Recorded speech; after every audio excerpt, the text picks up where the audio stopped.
hotelini, Baba nyosha mkono wako. Dhahabu marijini, Baba waone watoto wako. Baba wako masikini, Baba wanyoshe mkono wako. Viongozi madarakani, Baba waone mkono wako. Uwepo wako wa utamani, Baba okoa kanisa lako. Kanisa lako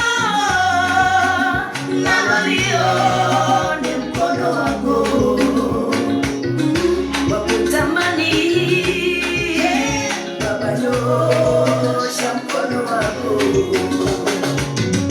Maisha kalenda yanashuka yanapanda,